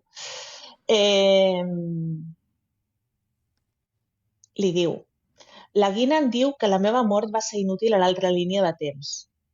Continua dient-li coses i continua. Si haig de morir servint, m'agradaria que la meva mort servís. Per tant, el propòsit. Li demana permís per anar a morir no amb ells, sinó amb l'altra tripulació, perquè la seva mort sigui útil. I aquí és una altra vegada tornem. La mort de la Tasha Yar va ser absurda. I sobretot, més que absurda, mal feta, perquè podrien haver fet un capítol maco on ella, doncs, sacrificant-se, salvés el Data, o salvés el Picard, o salvés el Wesley Crusher, jo què sé. Però és que és una mort absurda. I com que és una mort absurda, la seva mort va ser inútil a l'altra línia de temps. És que ella mateixa ho està dient. En lloc de la Guinan diu és, escolteu, tothom diu que el meu personatge no havia de morir perquè va ser una mort inútil. Mateu-me com Déu mana. I el Picard li diu que per mi concedit. Òbviament, el Picard em representa en aquell moment. Li costa, al principi, no li surt tan ràpid i fàcil perquè tal, però al final ho fa. Al final entén que si se n'ha de refiar de la Guinan per una cosa, també se n'ha de refiar per l'altra. Exacte. Sí, aquí tenen una breu conversa, no? Escolta, la Guinan m'ha dit, què tal, què qual, al final el que li està dient és amigo, date cuenta, no? O sigui, la Guinan no només parla amb tu, i jo ja ho sé que parla amb tu, però és que també m'ha parlat a mi i m'ha fet que me n'adoni que jo aquí no pinto res.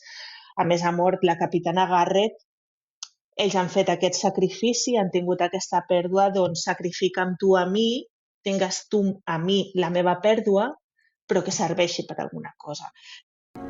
Endavant. Sí, tinent. Capità, demano que se'm traslladi a l'Enterprise. Per quina raó? Els cal algú a tàctiques. La necessitem aquí. Jo no hauria de ser aquí, senyor. Segui, tinent. Què li ha explicat? Jo no haig de ser aquí, senyor. Suposa que sóc morta. I li ha semblat necessari revelar-li això? A mi sí que m'ho ha semblat. Està bé. Però se n'adona que és molt possible que l'Enterprise C no se'n surti. Nosaltres continuarem en aquesta línia del temps. La seva vida, esperem, continuarà durant molt de temps. Sé que és molt important que no fracassin, capità. És per això que li demano la transferència. Vostè no pertany a aquella nau, tinent. No, el capità Garrett pertany a la nau, però és morta. I hi ha una certa lògica en el que demano. No té cap mena de lògica.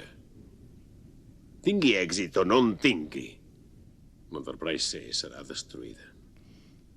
Però, capità, amb alguna tàctiques almenys tindran l'oportunitat de defensar-se com cal. Serà una qüestió de minuts o potser segons, però aquests poden ser els minuts que canviïn la història. La Guinan diu que la meva mort va ser inútil a l'altra línia del temps. I no m'agrada gens això, capità. Sempre he sabut el risc que implica portar l'uniforme. Si haig de morir servint, m'agradaria que la meva mort servís. Tinent, permís concedit.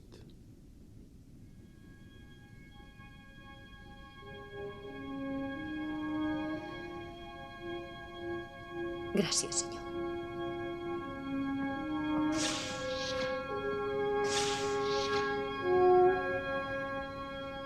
Clar, és que és el que tothom pensa. Per tant, quan ella decideix això, en realitat ho està decidint per tots i cadascun de nosaltres, perquè puguem recordar la Tasha Yar. D'acord. És un capítol molt bonic, està molt ben fet, és meravellós. Clar, en teoria ella torna al passat per ajudar i tal, i morir. Aquí, deixeu-me fer spoiler ja, si no et sap greu, fer spoiler ja, és a dir... Endavant. Això no es veurà en el capítol, això ho expliquen en altres capítols més endavant, però no acaba morint, sinó que acaba sent presonera dels romulians. De fet, s'acaba enamorant, emparellant, diguéssim, amb un romulià.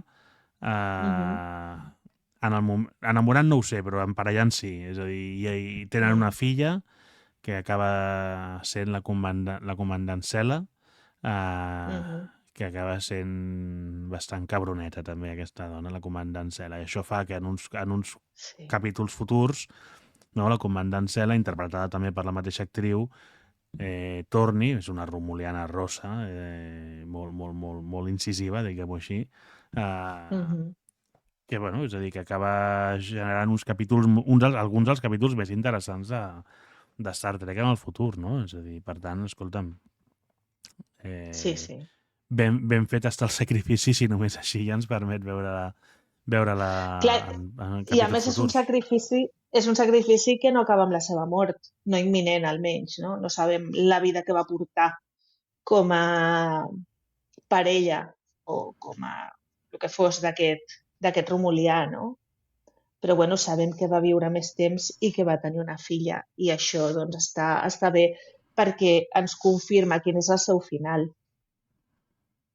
que no ens quedem amb el dubte, perquè sabem que l'Enterprise C queda destruïda, que a totes aquestes l'Enterprise C creuarà un altre cop l'anomalia. Tothom està d'acord. La tripulació està d'acord.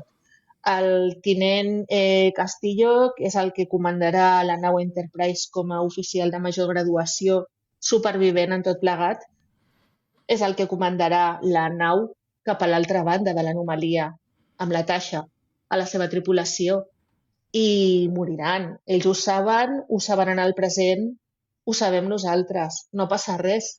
És aquest sacrifici. Que t'he de dir, Vinyet, que des del moment en què donen l'ordre d'anar cap a l'anomalia per tornar-la a creuar fins que la creuen, és a dir, van a pas de diligència de l'antic oest, també t'ho he de dir? És a dir, perquè... Sí, és supertens. Dius, triguen, per favor... Triguen... És a dir, per aquí al mig arriben 3 aus de rapinya Klingon també, que es descamuflen, i l'Enterprise D ha de cobrir la fugida de l'Enterprise C, però clar, és a dir, no deixa de ser una nau contra 3, no? I aquí hi ha una batalla bastant bestial. Vull dir, batalles que poques vegades s'ha vist a TNG, batalles tan bèsties, diguéssim, pel que passa i per com és, no? A nivell d'acció, perquè al final sí que és veritat que l'Enterprise aconsegueix destruir una nau Klingon, però les altres dues s'acaben carregant. No es veu explícitament, però bàsicament, exacte. Home, Però mor el acaben guanyant Riker. la batalla, essencialment. Mor el Riker, que et dic una cosa, en el guió original, i no ho van poder rodar per falta de temps, es veu que això ho deia l'Ira Stevenberg, deia, com que això era un univers alternatiu i no teníem límits, volíem matar molta gent. Aprofitàvem i que fos tot molt fosc. I en el guió original volíem matar el Riker com estava previst, volíem matar volíem matar el Data electrocutat i volien matar en Wesley Crusher decapitat. Ostres, tu, que fort. T'imagines?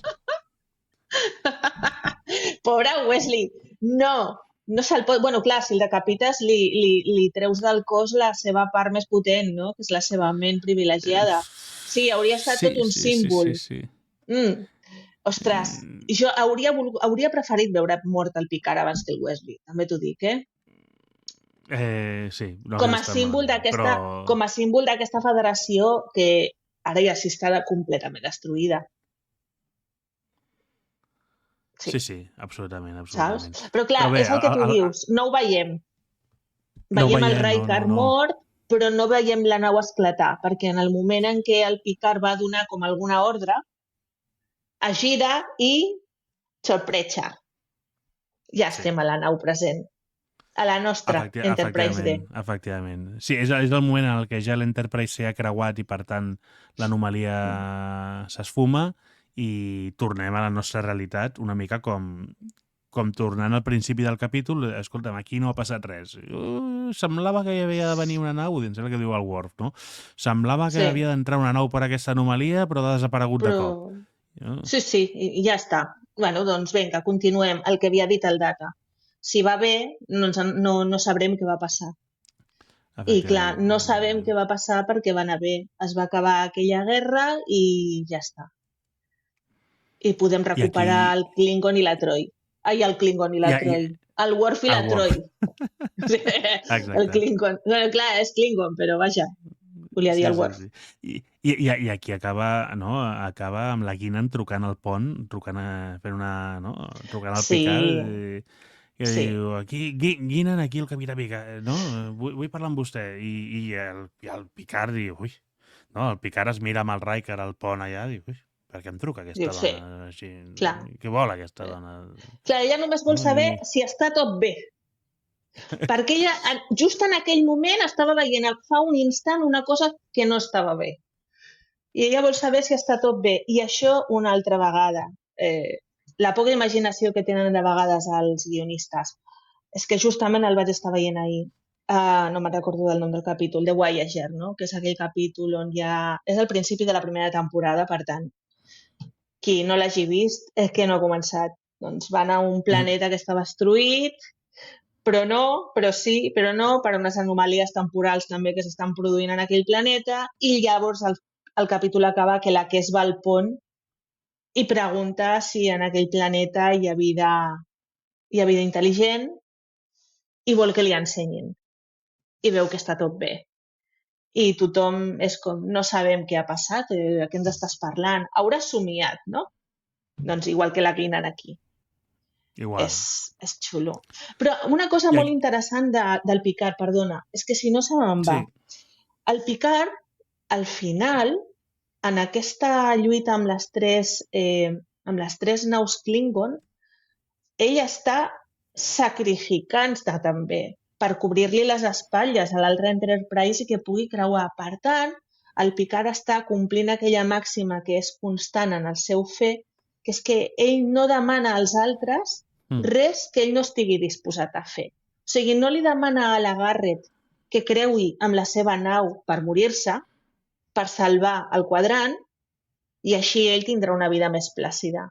Sinó que, escolta, jo no sé si això sortirà bé o malament, no sé si aquesta guerra s'acabarà abans de començar o si estarem igual, i jo sé que probablement moriré ajudant-te perquè tu creuis. Però tot i això, nosaltres també ens comprometem amb aquest sacrifici. Per tant, el Picard, que no té un gran pes en aquest capítol, perquè l'únic que fa és fer el que li diu la Guinan i prendre les decisions lògiques, aquest punt sí que el té i és super Picard. no? Mai no demanis allò que tu no estiguis disposat a fer. I m'encanta. Efectivament. Això està molt bé. Això està molt bé, això està molt bé. M'encanta. Doncs, escolta'm, amb així arribem una mica al final del capítol de Yesterday's Enterprise, no? És a dir, dèiem, amb la Guinan fent un altre cop de metanarrador, no? De narrador omniscient, no? I preguntant això de, escolta, està tot bé? I la resposta és sí, tot està bé, escolti, no passa res aquí. I val, perfecte. I ella segueix amb els seus rotllos, no? En aquest cas amb el Jordi Laforge al bar. Exacte. Demanant-li que li expliqui alguna cosa de la Tasha Yar. Efectivament. I tornant a vestir de porpra. Ja no vesteix de blau. Tornar a ser ella, com era abans. Però sí, no? Però això et fa preguntar moltes coses. És a dir, aquesta dona, què recorda? Què no recorda? És a dir, perquè això són coses que també estan una mica... és a dir, per fotre-li una mica de canya a l'episodi, també. És a dir, jo crec que això és una mica de forat de guió, de dir, escolta'm, no acaben d'explicar mai la Guinan com funciona, com deixa de funcionar, ja entenem, o això és el que entenem una mica del que hem parlat, que va molt per instints, i el que li diu el cos, i com que la seva espècie, la seva raça, no? Té aquesta mena de percepció diferent, doncs té aquestes reaccions, però clar, és a dir, fins a quin detall aquesta dona pot arribar a dir, escolta'm, doncs, jo sé que la Tasha Yar, que no la vaig conèixer mai, però que me n'han parlat alguna vegada, ha estat implicada en alguna cosa que no sé què ha passat, però que alguna cosa estranya ha passat fa un moment, i no sé per què. Escolta'm, que algú m'expliqui una mica més d'ella. Això és una mica estrany. Sí, però... No acaben d'explicar. És a dir, ho donem per bo, però... Clar, ho donem per bo perquè la seva espècie és molt misteriosa. No sabem realment com funcionen, no sabem realment com són. I ella vol viure la seva vida i oblidar-se d'històries. Però, clar, qualsevol cosa és com si un bon dia ens assabentem que té les ungles dels peus de color lila. Doncs mira, escolta, no ho sabíem, que tampoc ho necessitàvem.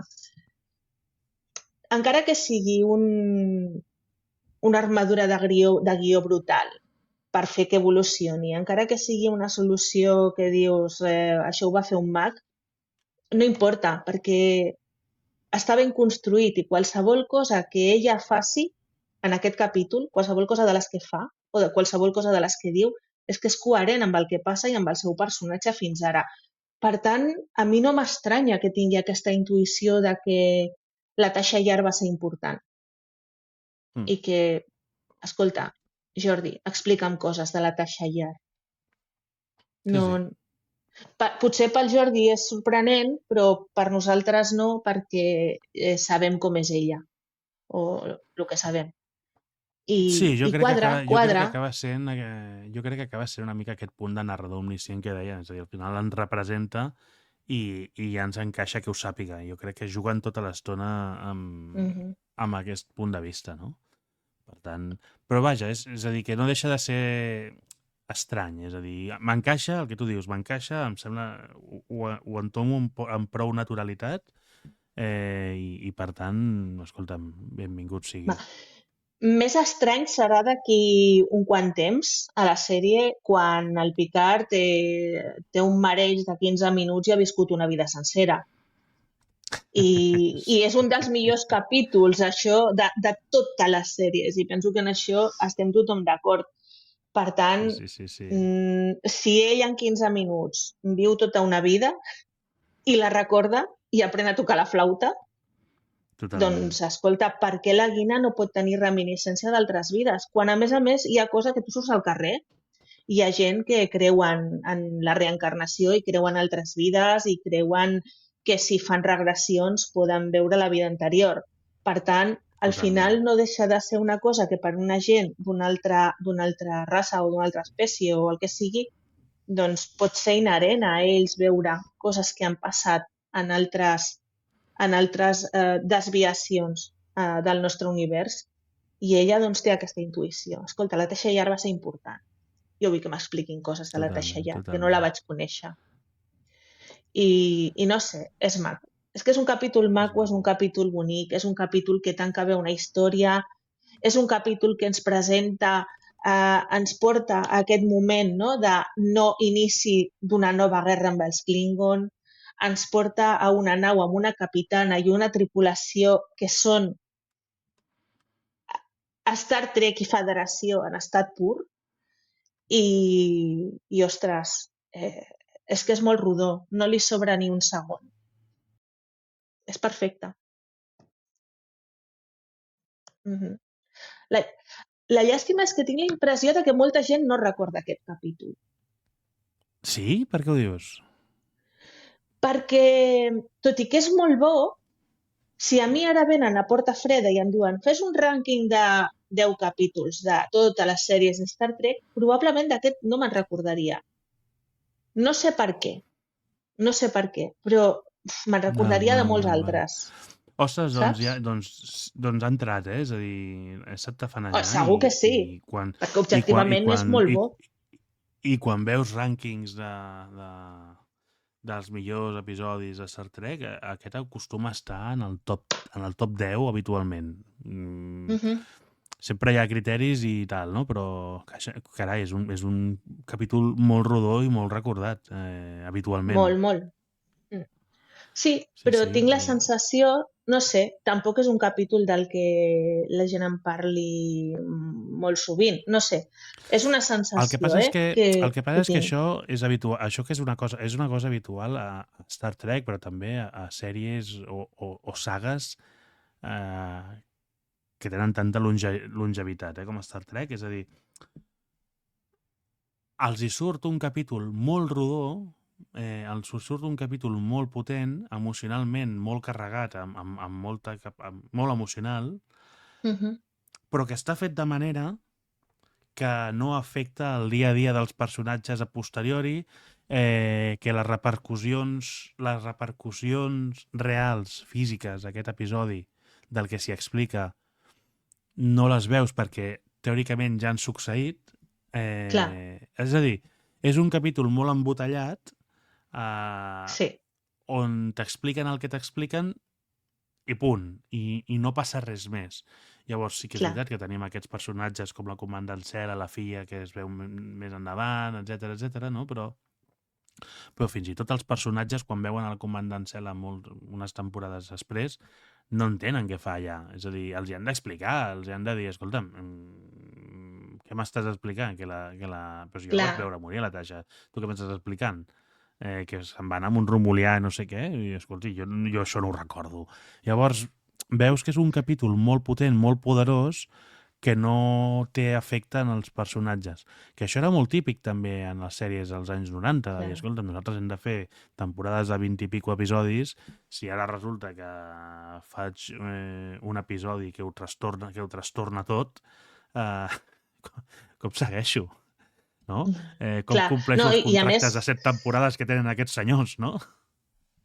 No, i a més el fet de com es consumeix avui dia a la tele. Avui dia tu, si no el veus el dia que el fan, a Sky Showtime no passa res, perquè està ja penjat.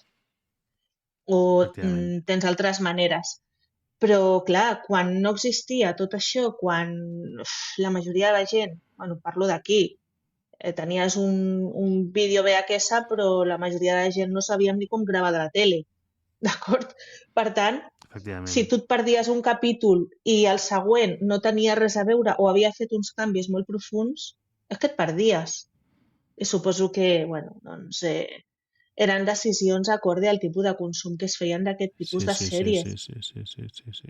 Però vaja, que si tu surts al carrer i dius, és Trek i vostè, i et diu sí, i tu li preguntes què li va semblar la mort de Tasha Yar, molta gent et dirà qui és aquesta, perquè només surt en una temporada, i qui ho recordi dirà ui, sí, va morir amb aquell vessal de chapapote. Molta gent no recordarà aquest capítol, perquè és això, és un entre parèntesis, és un capítol que no afecta en res a res. Llavors, clar, és trist, però bé. coses que Molt bé, passen.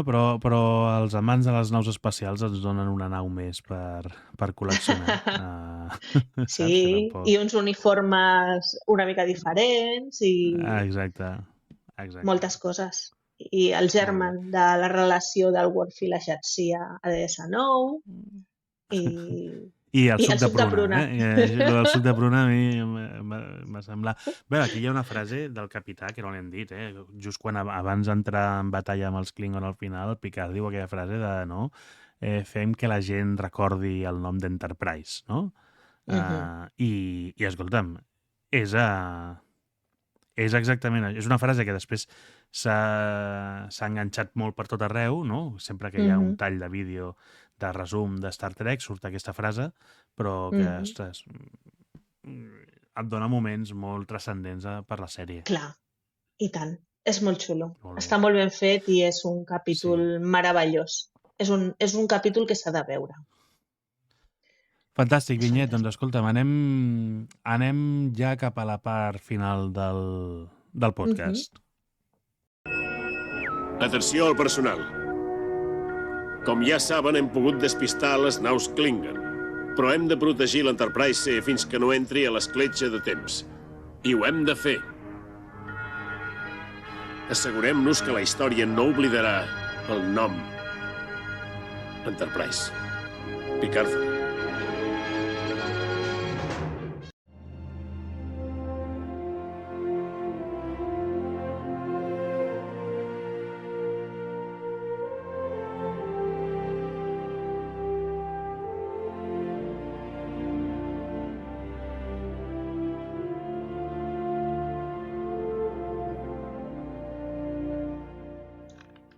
Molt bé, escolta'm, doncs hem estat repassant Yesterday's Enterprise, l'Enterprise del passat, un capítolàs, hem convingut, un capítolàs que sobretot parla del sacrifici i de les decisions que cal prendre per assolir aquest sacrifici. Un capítol, Vinyet, no sé si ho sabies, que va tenir en el seu moment quan es va estrenar un 13% de share a l'índex Nielsen, que era la taxa d'audiència més alta de tota la sèrie fins al moment. Vull dir que... Déu-n'hi-do. Vull dir que prou bé, no? I un dels capítols més vistos de la tercera temporada va guanyar un Emmy al millor muntatge de so i el que parlàvem fa un moment, és a dir, quan veus índexs de capítols, tops de capítols de revista Time o del canal Sci-Fi, etc., doncs habitualment el posen entre el top 10, més enllà de que, això ho hem dit molt al principi, però és així, és un concepte de capítol del viatge en el temps, universos alternatius, etc., que va influenciar molt més Star Trek i molts altres autors del futur, no? Per tant, un capítol que, escolta'm, que té una certa transcendència. Escolta'm, i mira, dues anècdotes que he vist que jo no ho sabia, però que és l'última vegada que es pot veure tot el cast de Star Trek de la sèrie de la nova generació en un mateix capítol, tot. Tota la tripulació, en Wesley, la Whoopi Goldberg que fent de Guinan i la Tasha Yar, tots. A partir d'aquí no es tornaran a veure mai més junts en un únic capítol.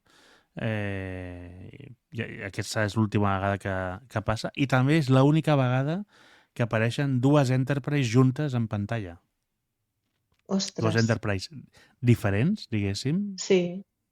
juntes en pantalla, que també m'ha semblat una cosa curiosa. Bueno, a la sèrie Enterprise sí que hi apareixen dues Enterprise.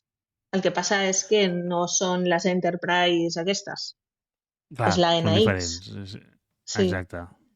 Sí. Però clar, sí, la Enterprise de la majoria de la gent, no. Clar, sí. Ja tens raó. És curiós. No, està bé, és un bonic homenatge. Vols afegir alguna cosa més? Alguna cosa que t'hagi quedat per dir, algun tema? Si no, tanquem ja, el que tu em diguis. M'ha agradat molt poder, o sigui, veure aquest capítol una altra vegada i anar-lo mirant amb els altres, amb uns ulls diferents dels de simplement vaig a veure un capítol. I és molt interessant tornar-lo a mirar i ho recomano realment. O sigui, el que vull dir és que recomano que tothom se'l torni a mirar i se'l miri amb aquests ulls més analítics, perquè realment té moltes perles amagades, com les de la nau, la dels detalls del vestuari, les actituds dels personatges, aquesta diferència entre una tripulació en temps de pau i en temps de guerra. I, ostres, ens ofereix una versió no tan dràstica com la de l'univers Mirall, però sí que ens ofereix l'alternativa d'una federació que millor que no existís. Efectivament, sí, és així. És així.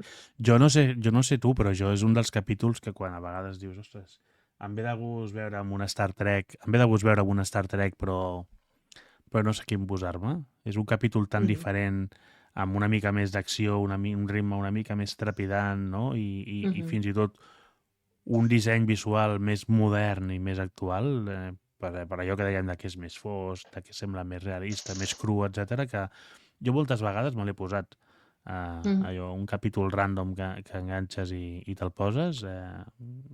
És el típic que jo agafo de referència, no sé, els catatrekkers que deuen fer, digueu-nos-ho. Sí, estaria guai que cadascú digui quin és el seu capítol de referència. Jo el meu no és aquest, per exemple. Jo tinc 2 capítols que m'agraden molt. Per una banda, comúment conegut com el de la flauta, i per una altra banda el de la mesura d'un home. És que m'encanta aquell capítol. I tot i ser de molt als inicis de la sèrie, és molt bo. Defineix l'esperit del que és aquest univers d'una manera meravellosa. I a mi són els 2 capítols que em roben el cor. Si vols, ens els guardem i com a mínim un dels 2 ja els podem fer en un futur. Clar que sí. I els comentem. I tant. Molt bé. Molt bé. Escolta, Vinyet, doncs ja hem acabat avui. l'Star Trek en català d'avui. T'agraeixo molt. Els catatrekkers no ho saben, però ens ha costat molt rodar aquest capítol perquè el vam plantejar fa uns mesos per fer-ho amb la Vinyet, però després van haver-hi problemes d'agenda meva, sobretot, i no vaig poder. Després teníem emparaulat, que ell ho comenta en un dels últims capítols, que han rodat els de Replay, rodar amb l'Andreu una altra cosa, gravar una altra cosa, però que al final no hem pogut. Llavors vaig proposar, escolta, si tornem a aquesta idea inicial que teníem i al final l'hem pogut fer. Per tant, escolta, m'ha costat, però... La vida. Però la vida que també tenim vida i de tant en tant no ens permet fer altres coses, no? Però vaja, que al final hem pogut fer-lo i jo crec que ha quedat un capítolet bonic. Així que res. Vinyet, moltes gràcies per estar aquí una altra vegada. A tu, Marc. I ja hem de començar converses ja perquè siguis copresentadora oficial en algun moment, perquè si això saps, comença a ser poc menys que explotació. No, home, no, que va. Jo aquí, sempre, quan calgui. Molt bé. Allò, a les barquilles, Sí, i tant. Lower deck. Molt bé, així m'agrada. Arremangant-se, com l'O'Brien. Exacte. Escolta, Vinyet, llarga vida i prosperitat, moltes gràcies per estar aquí i ens veiem a la propera. Jo acomiado el podcast. Llarga vida i prosperitat a tothom.